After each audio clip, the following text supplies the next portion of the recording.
50% आरक्षणामुळे बीड जिल्हा परिषद आणि पंचायत समिती निवडणुकीत महिला उमेदवारांचा चांगलाच बोलबाला दिसतोय।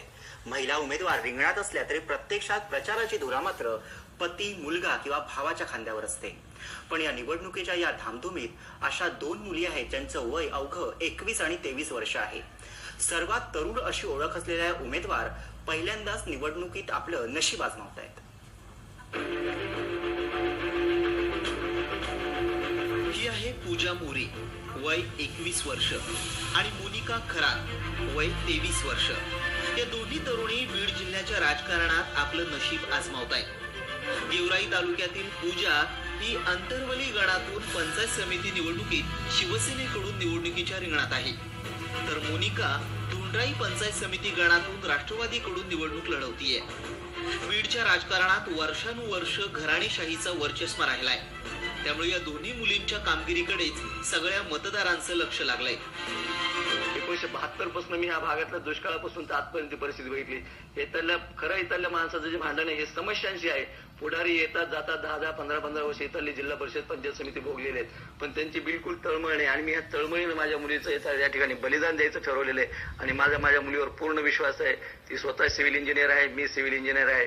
या भागातल्या समस्यांशी आम्ही निश्चितच सोडवण्याचा प्रयत्न करणार आहे। मला ठाम विश्वास आहे की मी हा गण आणि हा परिसर बदलून दाखवेल। युवा पिढीला संधी मिळाली तर त्या संधीचं ती सोनं करील याची आम्हाला पूर्ण खात्री आहे आणि तिच्याकडनं अशा किती शिक्षण क्षेत्रामध्ये ह्याच्यामध्ये विकास घडवून आला।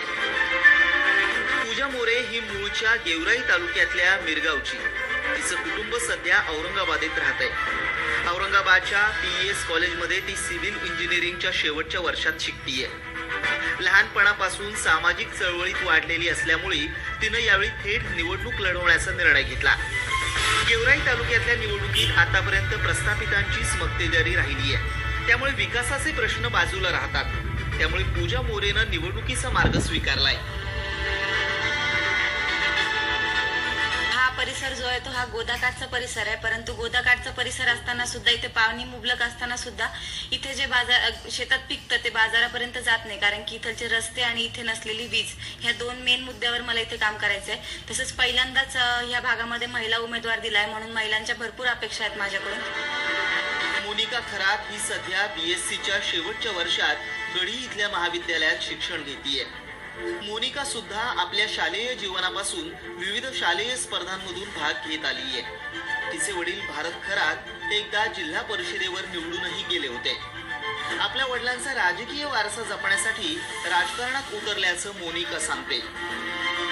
राजकारणात पहिलं उतरायचं माझं कारण असं की मला समाजकारण करायचं आहे आणि माझ्या वडिलांचं म्हणजे जे त्यांचा आदर्श आहे तो आदर्श समोर ठेवूनच मी राजकारणात माझं पहिलं पाऊल टाकलं आहे।